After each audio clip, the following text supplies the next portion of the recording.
welcome to our spoiler discussion of Ant-Man and the Wasp. And here we're going to be talking more about the stuff that we didn't talk about in our non-spoiler review of Ant-Man and the Wasp. And if for those of you who haven't seen the film yet, you are welcome to check out our first review that we did, which is our non-spoiler. So Ant-Man and the Wasp actually begins much like the first one, where we have it takes place in the late 80s, where you have Michael Douglas, and surprisingly, I didn't know she was in this. You have Michelle Pfeiffer in the film as well.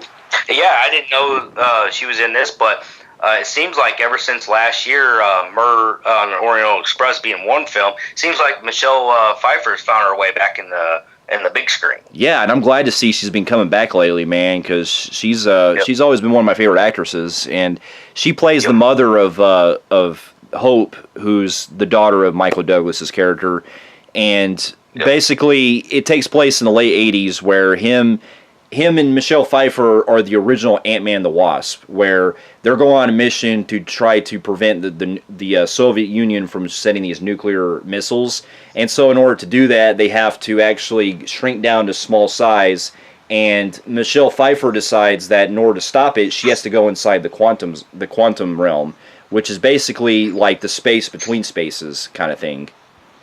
Yeah. And what turns out that when she goes in there, she ends up getting trapped. Yeah, or it's called the quantum realm, so to speak.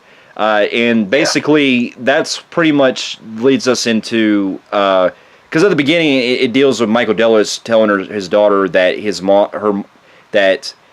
her mom ended up getting trapped and she supposedly died.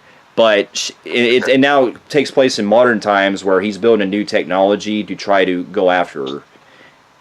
Yeah, I can't remember, and my mind is really vague on this part, but I'm wondering, like I can't remember if they got some kind of signs where she's saying that they see something where she kind of like Interstellar-ish type stuff, where they got a sign they feel that her presence, that she's alive still. Well, it comes into play basically because Scott Lang in the first film, it was either first film or sometime after the first film, where he was able to go into the quantum realm after that fight he had with the Yellow Jack. And basically, when he went into the quantum realm, he ended up he found a way to escape. And so Michael Douglas believes that there's a chance that Michelle Pfeiffer's character could still be alive. And so upon doing this, it also deals with Paul Rudd's character, who's ended up getting house arrest because if you remember in Captain America Civil War, that incident that happened where he was fighting with the Avengers ended up causing him to get house arrest. And so now he has to wear this bracelet, or this... he has to Basically, he's been on the bracelet for like 2 years, and like he's coming up on his release, but he has like 3 or 4 days left. Yeah. And pretty much the rest of the film deals with... that was suddenly interrupted whenever he's pretty much taken captive by the Wasp, and they basically... Michael Douglas's character, they're kind of like not really forcing him by like force, but they're asking for his help. Yeah, because we meant to say this earlier. Before that, he had like a kind of a dream or kind of a weird like vision or something where he was seeing like Michelle Pfeiffer's character inside like his head, and she was like giving him a message. Like he was basically as Michelle Pfeiffer in this part where she's going to look for her daughter in like a wardrobe. And basically that's what prompts Paul Rudd to end up, because he ends up trying to call Michael Douglas's character, and then he ends up like passing out or whatever, and then he ends up getting... Well, he got shot by the Wasp. Yeah, he got stung by the Wasp. Came in and stung him with something and made him pass out. Yeah. And so he ends up having to help them in order to recover it, while at the same time, in order to save Michelle Pfeiffer's character. And then we have the other plot that goes on where you have this other character they introduced called Ghost, who shows up after... There's basically a situation that goes down where Hope ends up going to meet with Walton Goggins' character, who's like this kind of like arms... Well, he's kind of like a mercenary. Arms dealer. Yeah, he's like a kind of an arms dealer, so to speak, or market dealer, black market dealer, and he's got profit that can be earned through the research. But he ends up once again. But like most typical villains, he ends up double crossing her and all that. And there's a fight that breaks out where she ends up having to beat his ass and all that, and that's when Scott finally gets the chance to get the suit back on and having to go inside to help her, and that's when we get to see Ghost come in. And Ghost, I gotta say, is like probably a really interesting like villain, because this is a character that when you first see her, she kind of, at first it kind of threw me off because the way that her wardrobe was kind of like kind of remind me of Assassin's Creed, so to speak. Yeah, she has like this really, and not only that, she reminds me of something from Star Wars, like living on the snow mountain. Yeah, kind of. Really whitey-ish and stuff, and it reminded me of something I'd see off Ewoks or something like that, or Star Wars. Yeah. And basically, basically what happened, I don't know if we mentioned it, but the reason why the girl met with the arms dealer is because she needs a certain reactor thing that would make it a lot easier to possibly find Michelle Pfeiffer, but like you said, the double cross and all that stuff. Well, Ghost is after that same thing. Yeah, and then basically she ends up taking the lab, because we meant to say this earlier. The place where Hank and Hope's laboratory it's shrunken down after they end up leaving. So he ends up taking it with him as like a miniature building. Remember, Michael Douglas and the daughter is got like federal warrants out for the arrest. Yeah, so they have to keep a low profile themselves. Yeah, so they have to take their building everywhere they go in like a small model, basically.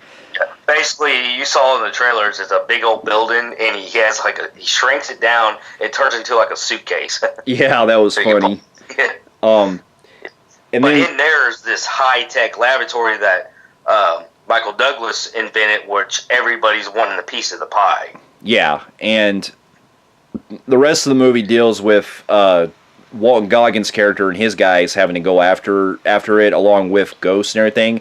And here's another character that was also introduced that I didn't realize was in the film. Lawrence Fishburne is also introduced, where he plays a guy who used to work with Michael Douglas and S.H.I.E.L.D. Yep. And basically his... they had a falling out. They had a falling out. Them two had a falling out because Michael Douglas pretty much took off. It was like one of those where he had a great idea and he took off with it, and he kind of pushed Lawrence Fishburne's character and got him fired and got him pretty much out of the equation. Yeah. And it's funny because Lawrence Fishburne was also, I know this is off topic, but he's probably the first one I've seen in two different franchises going on at the same time right now. He's both in now the Marvel Cinematic Universe and the DC Extended Universe. Yep. Because he played Perry White in the Superman movie.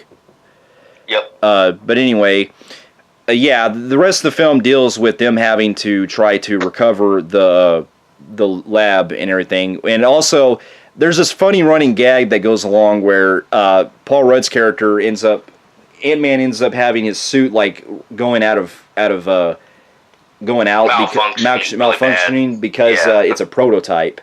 And yep. Also interesting too, because we also get to see a later scene where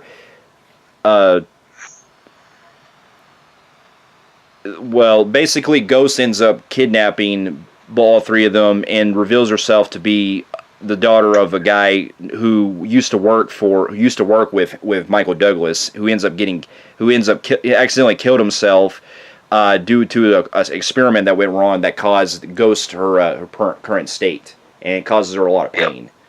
And I actually really enjoyed that because basically she got pretty much all that nuclear radiation. I don't know, it's like a quantum realm. It's like all this stuff went inside her and it killed them, but it really not thoroughly explained how she got lucky and she was the only one living. But basically, she's got to live in these reactors to heal her. But then she is revealed that her time is running out and she's eventually going to die. Yeah. So her motive is to take Michael Douglas's ideas of the quantum realm, which she needs all that reactor inside her, but it would also kill Michelle Pfeiffer. Yeah, and on top of that, Lawrence Fishburne's character ends up helping her along the way because he was best friends with her dad. Yeah, and close so to her dad or something. And he's been taking care of her since she was young. Yeah. All right, and then basically as the movie goes along, we get into a lot of stuff that deals with here's what we didn't mention in the non-spoiler, which I kind of feel bad about because I thought it was funny. We get to introduce some other characters like that Asian FBI agent. Yeah, the guy who's basically always trying to see if Paul Rudd's at home and everything, and every time he's just looking to violate him. Yeah. And then we get also Michael Pena. He's working at this like security place with his two little buddies again. Yeah, and it's funny because there's a part where they end up going to visit him and all that, and Paul Rudd ends up seeing that he has a small desk, and he's like, "Did you just get this off the street?" Yeah. And then, like we were saying, there's a lot of comedy in this film that really, really hold up. And one of my favorite things is throughout the film, Ant-Man is wearing a prototype that's still being worked on suit. And throughout the film, the suit is having a lot of problems where it wants to be extremely big, a little small, medium small. I mean, he just jumps different sizes throughout the film. And there's a part where Michael Douglas, they need to get the original suit because it's far advanced, and it's at a show and tell in a school, and Paul Rudd and the Wasp have to go into school, but his suit malfunctions to where he's the size of an 8-year-old kid. Yeah, and then he has to hide in like the janitor's closet and stuff, and he ends up turning into big size when he goes in there, and then he goes back to small size. Oh, but then and everybody takes him as a kid in this film because he's wearing a hoodie over, so no one can see his head, and like he has run-ins with teachers and stuff, and they think he's a little student. Yeah, and then Michael Douglas and the Wasp have like this whole running joke with him being a kid, like, ooh, reach, you can get there, just playing with them, toying with them, especially when he's trying to get in the car, and they're like, how was school today, Junior? Yeah, and then he's like, did you get your string cheese and juice box? You wanted a string cheese and juice box? They were picking on him, man. Dude, that's what made this film so fun, is everybody's picking on Paul Rudd in this film, and I think he's like the best actor to play in films where he's picked on. Yeah, definitely. But anyway, as the movie goes, I mean, it's pretty straightforward. They have to end up having to recover the laboratory from ghosts and all that, while at the same time they're still avoiding like the stuff with Walton Goggins' character and everything. And I forgot to mention this in the non-spoiler. There's also the subplot involving where. It's the main plot that deals with Paul Rudd having to rebond with his daughter because he wants to get more time to spend with her. And so in order to do that, he has to make sure he's seen at home, and so that the cops can see him at home. And unlike the first one, which did this a lot of, they really toned down using the boyfriend, the new husband, and the wife in this one. Yeah, that was probably one of my things I didn't care too much in the first one about. It was them too. I did kind of find one of my kind of not so thing I liked about the first movie was I did find the boyfriend to kind of be annoying. Yeah. Yeah.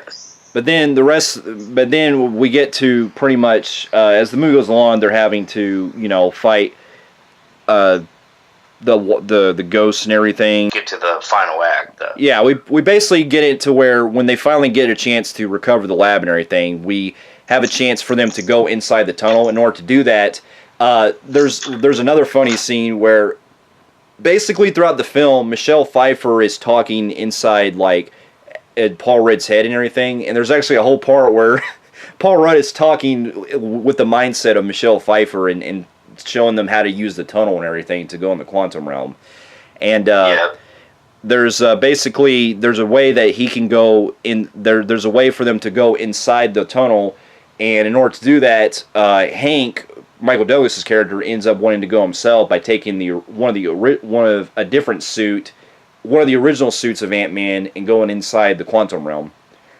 And he ends up going in there, and we get that really beautiful scene where when he goes inside, you see like all the kind of amoeba looking things and all that.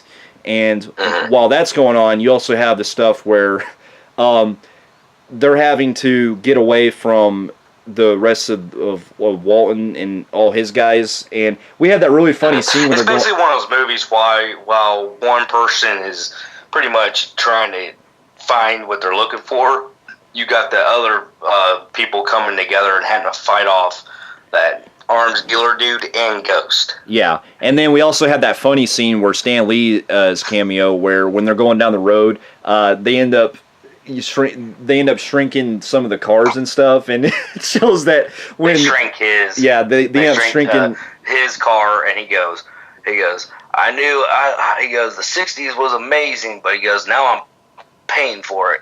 Yeah, love that part. Hinting that he was a big asset user. Yeah, and then they end up going to, they end up getting to where they end up breaking. Well,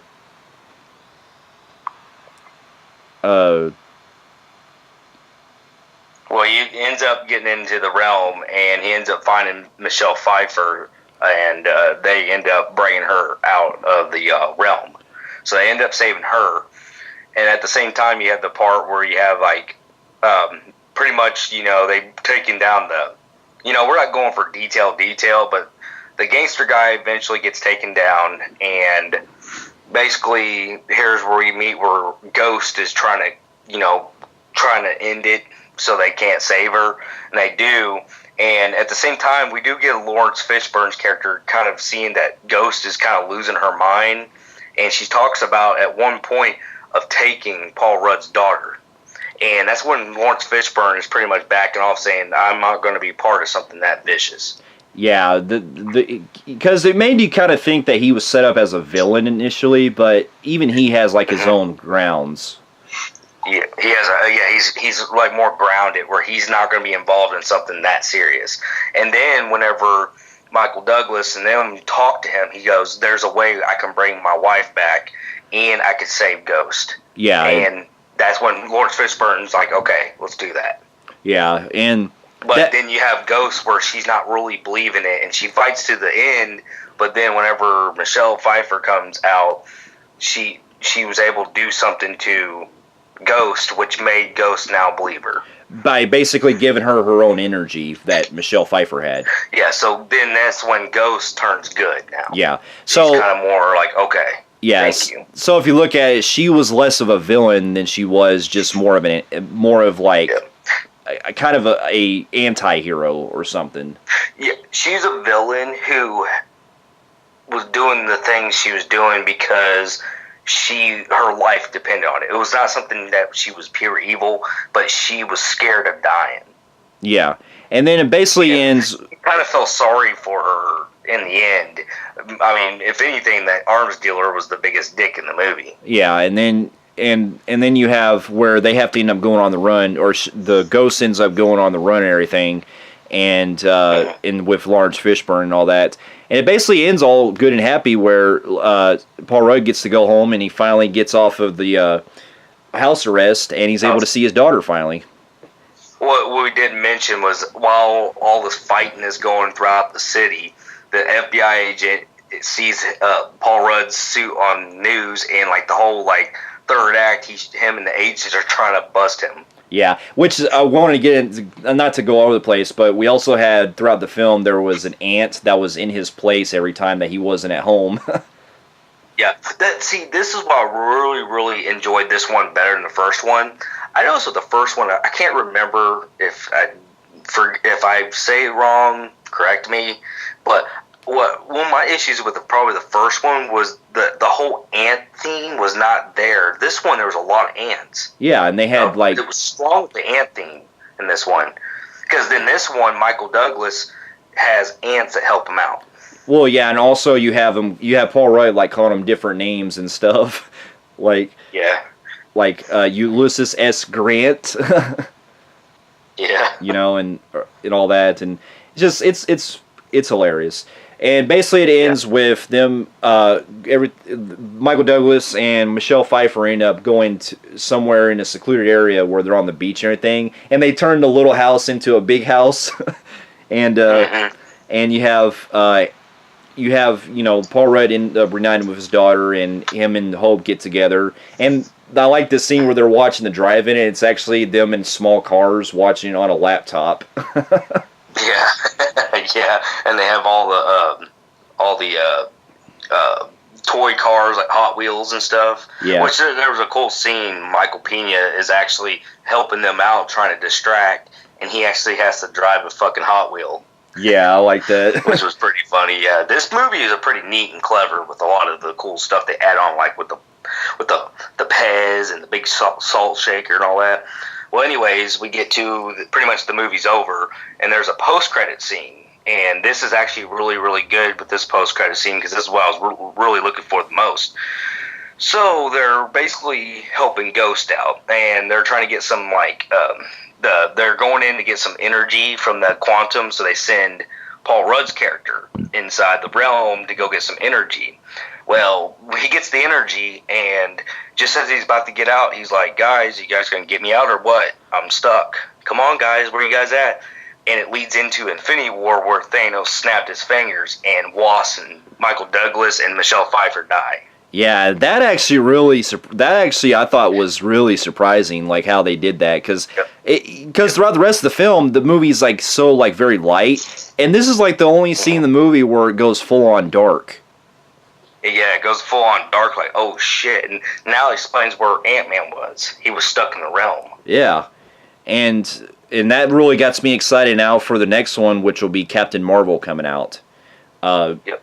So overall, I can obviously say that despite maybe a couple issues I have here and there, mainly just kind of with the villains, and there might be some things that even though I like the actor and I liked him in this movie, the whole arms dealer dude kind of felt pointless. I felt like he was just an add-on villain. Yeah, and the same thing with like some of the situations they get into just seem like it was kind of like very fast, too easy to figure out at times. Mm-hmm. But overall, though, I still really got into the way that the story progressed with how Paul Rudd's character is trying to rebond with his daughter, and I liked how they weren't like redoing like the first one where it was kind of like a heist movie. This one they wanted to do more of like a search and rescue type of movie, which I enjoyed because I actually really liked the change up. Yeah, like the performance were amazing as always. The comedy was even better than the first one,